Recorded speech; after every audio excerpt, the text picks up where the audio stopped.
Hello friends, I am Dr. Sangeeta Patil, Assistant Professor in the Department of Electrical and Electronics Engineering, MIT School of Computing, MIT ADT University. Welcome you all for a course on Basics of Transformer. Let us start the lecture. So, while developing the equivalent circuit of the transformer, first of all we have assumed the ideal transformer M. M is the ideal transformer here. So what is ideal transformer? Ideal transformer is nothing but a transformer with no losses, no magnetic leakage, and it have a iron core of infinite permeability requiring very small magnetizing current to set up the flux. Then to this ideal transformer we have added the different imperfections of actual transformer by adding some circuits or impedances or inserting them between the supply terminals and the primary winding and between secondary terminals and the load which is connected across the transformer. So here in this equivalent circuit, R1 X1, R2 X2 represent the resistance and leakage reactances of primary and secondary of the actual transformer in lumped form. Similarly, to take into account for the no load current I0 of the actual transformer, a shunt circuit consisting of R0 and X0 is introduced such that my E1 upon R0 is equal to the core loss component of the no load current and E1 upon X0 is nothing but the magnetizing component of your no load current. So what is IC and I magnetizing? These are the two quadrature components, namely the core loss component IC and the magnetizing component IM or I magnetizing of the no load current I0 of actual transformer. So the circuit is so developed, thus has the electrical characteristics which are similar to that of your actual transformer. Hence that circuit is called as the equivalent circuit. So if I connect load across the secondary, then in secondary also current I2 is circulated and that current again passing through your R2 and X2. In secondary the mutual induced EMF E2 is produced and from this E2 some drop will take place in these two components and remaining voltage will be available across the load, and that voltage is nothing but your voltage developed across the load V2. Then we have seen the different equations, those we have written from the equivalent circuit. So before going to the phasor diagram of the transformer on load, first of all we will revise those equations. So first of all I will draw the phasor diagram for the inductive load. So while starting the phasor diagram of transformer for inductive load, first of all I will write down the equations, those are necessary for drawing the phasor diagram. So from equivalent circuit of the transformer, I can write down my first equation. V2 is nothing but vector sum of E2 and the impedance drop on the secondary side.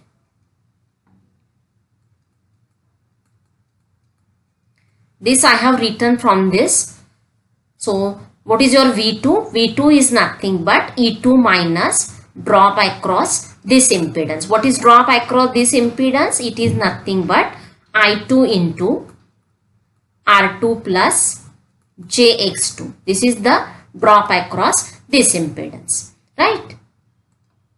Then let us give this equation as equation number 1. Equation number 1. Then again we have seen that when my secondary is connected across load, to neutralize the demagnetizing effect of secondary current I2, primary draws some additional current. Primary draws some additional current I2 dash in antiphase with I2 such that N1 into I2 dash equals to N2 into I2. And this I2 dash is nothing but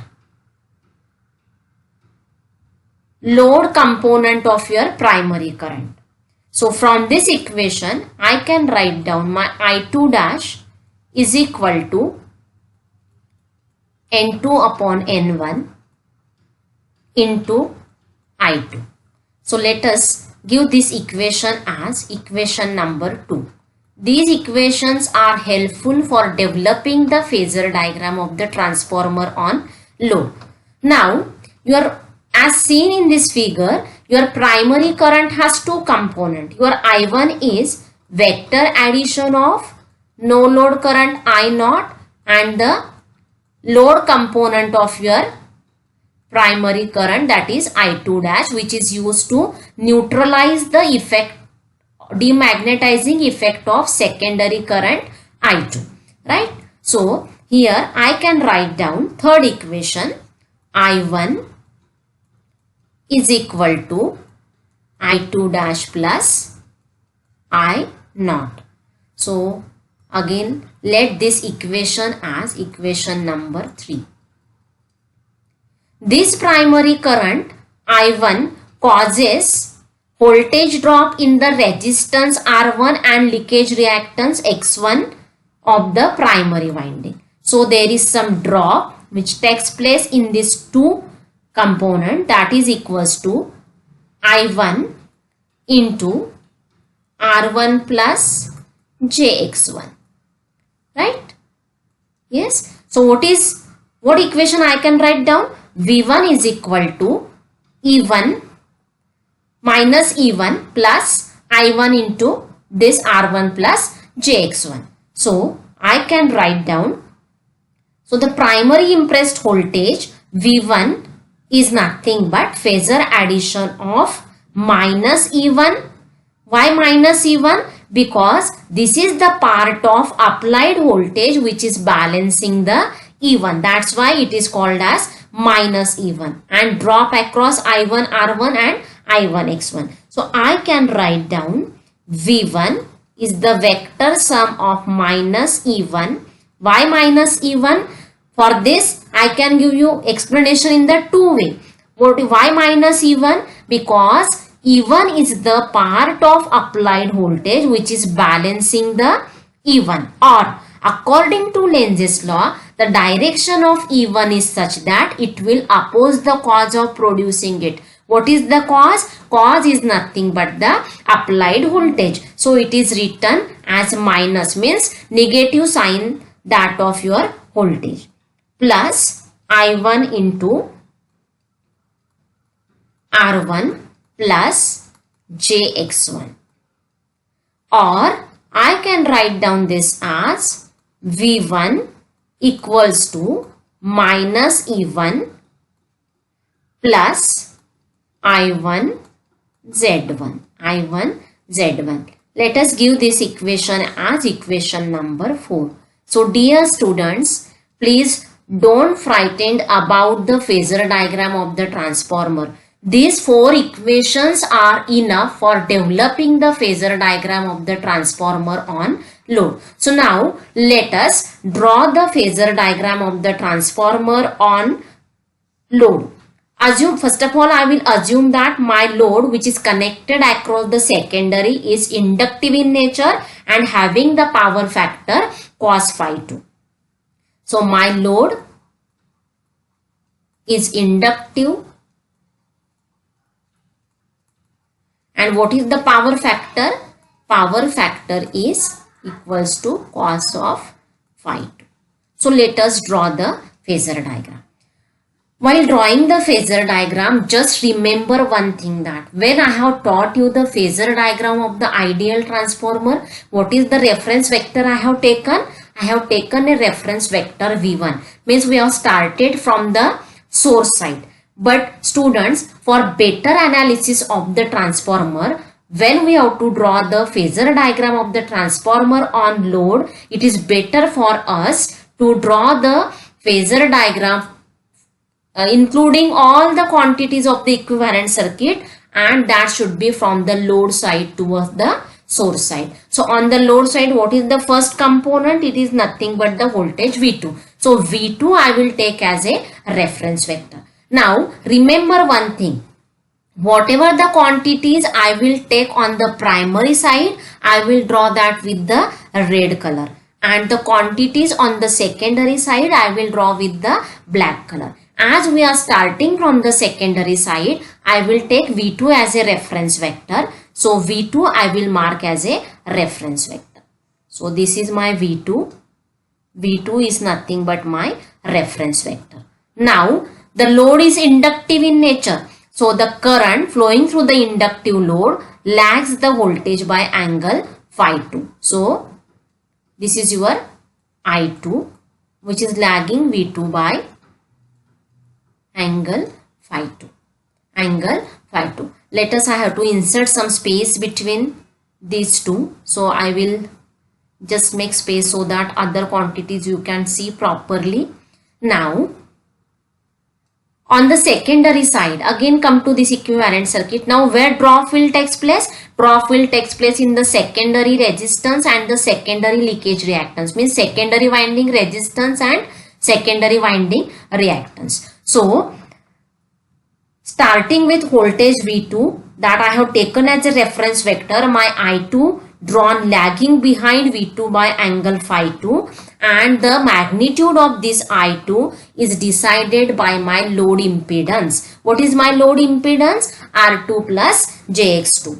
So now I will draw I2 R2 phasor which is in phase with the current I2. So from the tip of V2, let us draw I2 R2 phasor which is in phase with current I2. So this vector is nothing but your I2 into R2. Now I will draw I2 X2 drop which will lead my I2 by 90 degree. Right? So this I2 X2 I will draw leading 90 degree to the current I2. And phasor addition of my I2 R2 and I2 X2 is nothing but I2 Z2. I2 Z2. What is my first equation? V2 is E2 minus I2 into R2 plus JX2. Means if I add this impedance drop in V2, what I am going to get? It is nothing but the mutual induced EMF in the secondary. So now I will take vector sum of V2 and I2 Z2 so that we will get E2, that is mutually induced EMF induced in the secondary winding. Right? Who is responsible for producing this EMF? It is nothing but the flux which is linking through to the winding through the magnetic core. So this flux should lead to this EMF by 90 degrees. So I will show the flux 90 degree ahead, that of your E2. So this is nothing but flux phi. Who is producing this flux? I magnetizing. So in primary there are two components of your no load current, IM and core loss component IC, and vector sum of your core loss component and magnetizing component is nothing but I naught, which is leading to this flux by some angle, right? Because this current is very small, so I will draw here this as a I naught, this as a I naught. Now these are all secondary side quantity. This is your primary side quantity. So let us draw this in red color. So just 1 minute. Give me 1 minute. I will draw this with the red color. So this is your I naught. This is your I naught. Okay. Now then again look at this. After this, what is there? E1. Now we have to draw the E1. Now the EMF E1 is in time phase with E2. So I will draw E1 in time phase with E2. So this is your E1. So the load component I2 dash of your primary current to neutralize the demagnetizing effect of I2 is drawn opposite to that of I2. Opposite to that of I2. So here I will draw I2 dash. What is I2 dash? I2 dash is nothing but load component of your primary current to neutralize the demagnetizing effect of current in the secondary winding, that is I2. So opposite to that of that to the I2, I have drawn the I2 dash. Now student, come to the second equation, third equation that we have seen. What is V1? Fourth equation. What is V1? It is nothing but minus E1 plus I1 Z1. So here I will take this E dash on this side. I will take this E dash on this side. So let us draw the E1.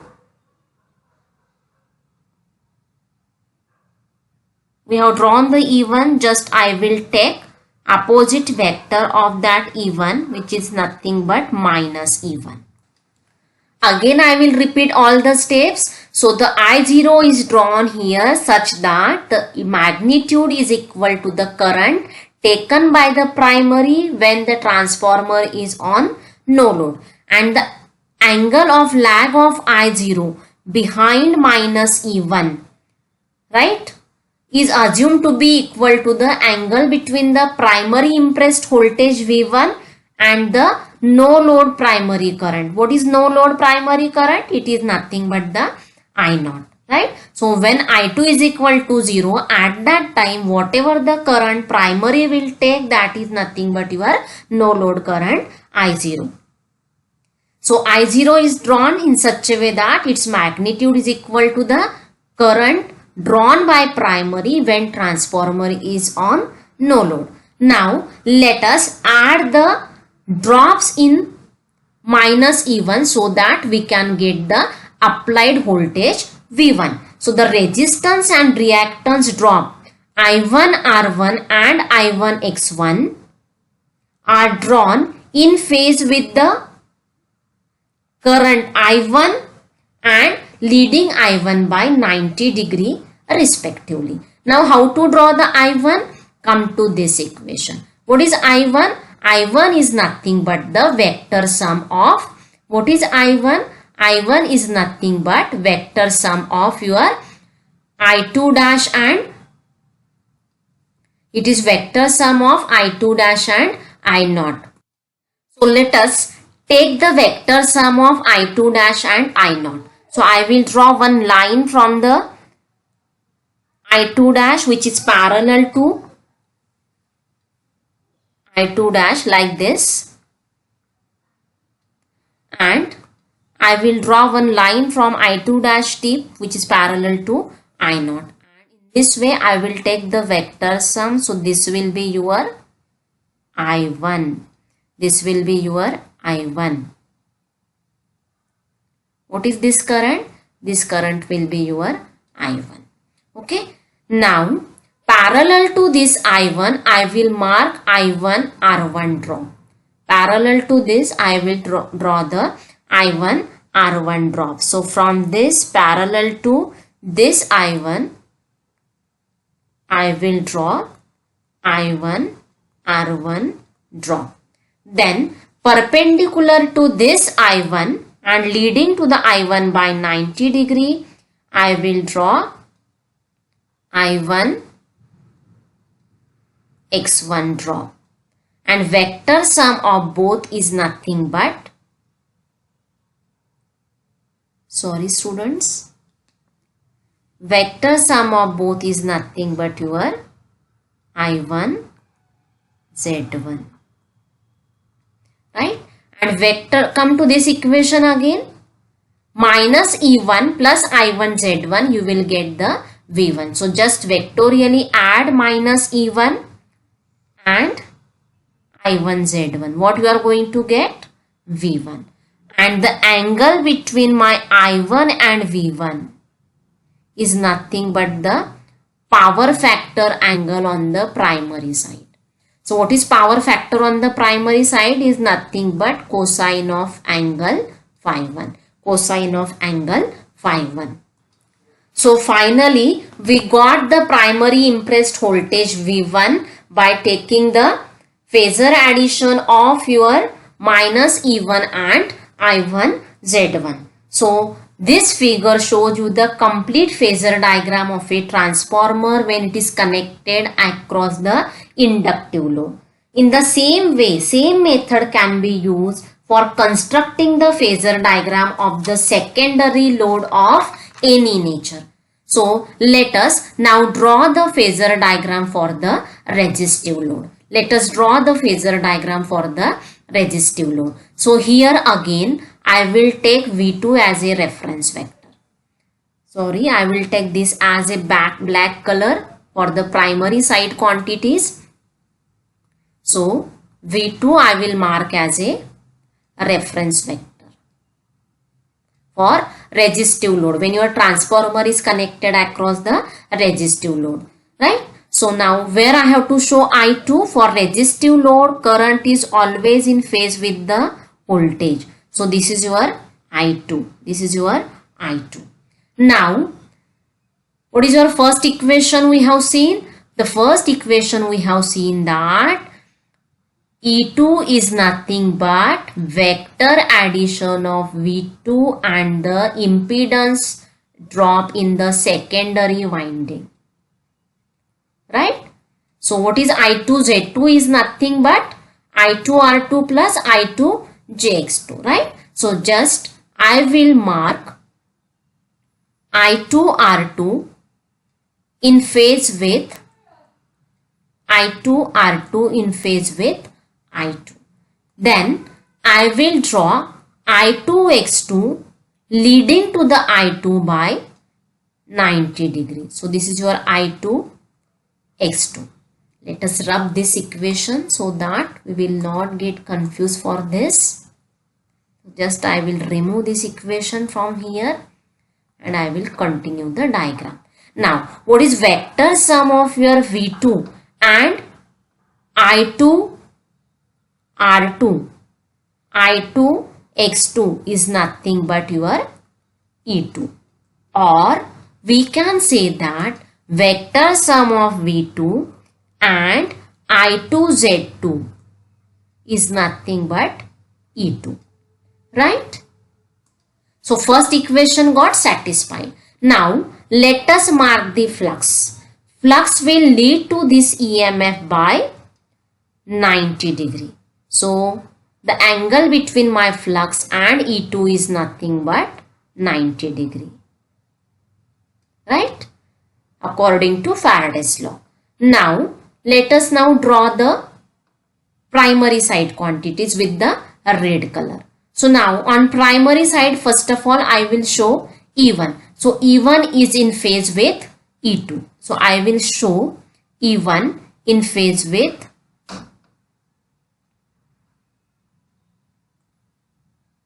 this is your E1. This is your E1. So now what I will do?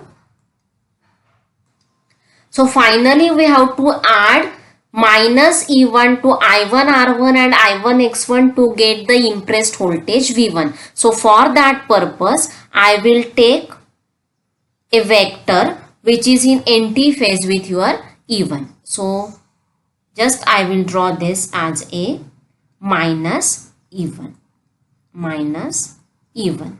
Right? Now let us draw I0, which is nothing but vector sum of your IC and I magnetizing. Where I magnetizing I should draw? Here. So this is your IM or I magnetizing. And what is this is nothing but this one is nothing but your IC. So for better understanding I have not made this circuit complicated. So just I have drawn I naught only. I will delete this IC and I magnetizing so that you will not get confused.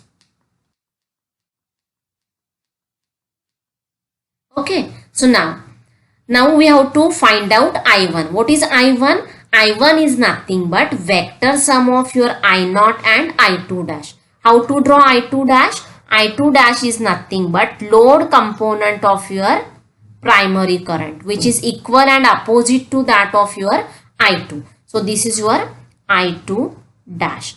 And vector sum of my I2 dash and I naught is nothing but I1. So I will take vector sum of I2 dash and I naught so that I will get I1. So this one be your I1, vector sum of I2 dash and I naught. Then what I will do now? Now to the minus E1 vectorially I will add I1 R1 and I1 X1 drop so that I can get the applied voltage. So in parallel with the I1, from the tip of E1, I will draw I1 R1 vector. I1 R1 vector. So this one be your I1 R1 vector. Then perpendicular and leading to this my I1, I will draw I1 X1 vector. I1 X1 vector.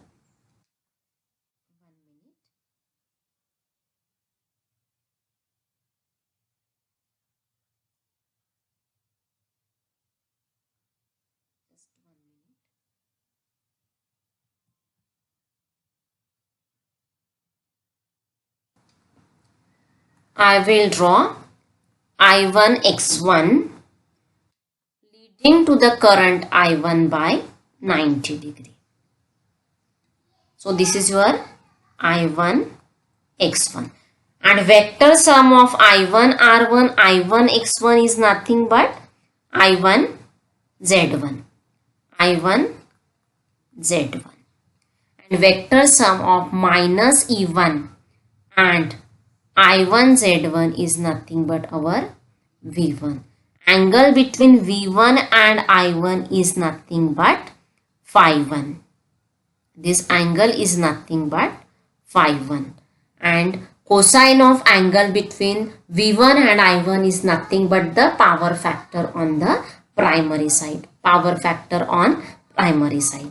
In the same way, we can draw the phasor diagram for the capacitive load. So let us draw the phasor diagram of transformer on capacitive load. Means when the capacitive load is connected across secondary winding of the transformer, how to draw the phasor diagram.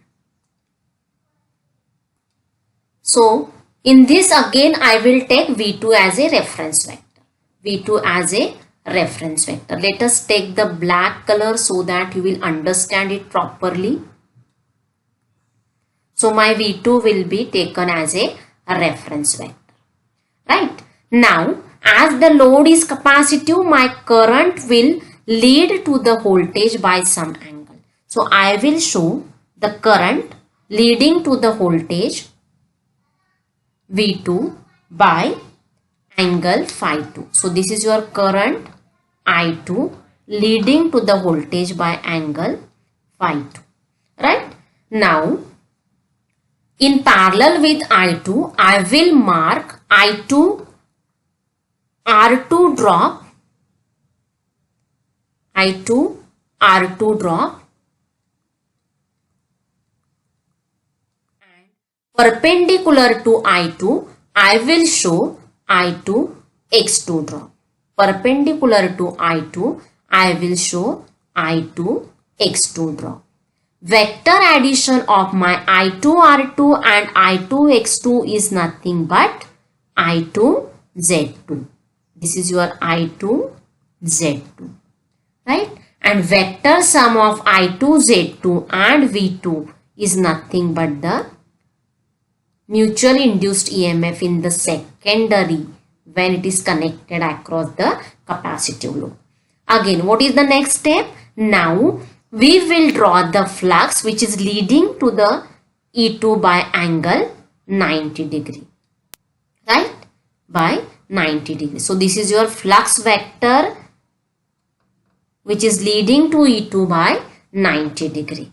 Then I will mark I naught which is leading to this flux by very small angle. So this is your I naught. What is I naught? No load current of the transformer. Means when your secondary is not connected across any load at that time, whatever the current primary will draw, that is nothing but I naught. Now when load is connected, in addition to no load current, my primary will draw some extra current so that it will neutralize the demagnetizing effect of your current flowing through the secondary winding. So that component of your primary current is nothing but I2 dash, which is also called as load component of your primary current. So that is equal in magnitude to your secondary current but is opposite in the direction. So I will mark this I2 dash on this side. So this is your I2 dash which is equal to I2 dash but opposite in the direction. And vector sum of this I2 dash and I naught is nothing but your I1, current I1.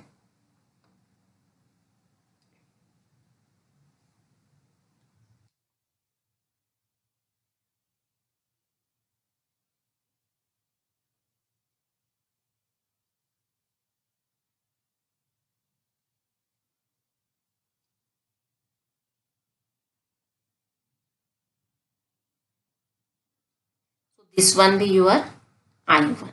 This one be your I1. Now see students. Now what we have to do? Now we have to find out the primary side quantities. Now let us draw the primary side quantities with the red color. The EMF. First of all I will draw the self-induced EMF in the primary coil which is in phase with your secondary EMF. So this is your E1. Then I will take this E1 vector on this side in antiphase with that. So it will become minus E1. Now from the tip of minus E1 in parallel to I1, I will draw I1 R1 drop. So in parallel to I1, just like this, I will draw I1 R1 drop. Then perpendicular to I1, I will draw I1 X1 drop. I1 X1 drop. Vector sum of your I1 R1 and I1 X1 is nothing but I1 Z1. I1 Z1. And vector sum of minus E1 and I1 Z1 is nothing but your V1, primary voltage given across secondary, and angle between V1 and I1, this angle, this small angle, that is nothing but phi1, and cos of this phi1 is nothing but the power factor on the primary side. Student, you should note that the no load current I0 is of very small magnitude in comparison to the total primary current on the full load. So if we neglect the no load current I naught, so what I can write down? I can write down my I1 is equal to I2 dash. If I neglect the I naught, which is very small, therefore I can write down N1 I1 equals to N2 I2, and hence I can write down I1 I2 equals to N2 upon N1. Means that the primary and secondary currents are inversely proportional to their respective turns. The primary and secondary currents are inversely proportional to their respective turn or respective winding voltages, right? So this is all about the phasor diagram of the transformer on load, and the phasor diagram will change according to the nature of the load. So thank you student. In next lecture I will teach you how to simplify the equivalent circuit of the transformer for further analysis. So thank you students once again. If you like this lecture, please don't forget to like, share and subscribe my YouTube channel. Thank you.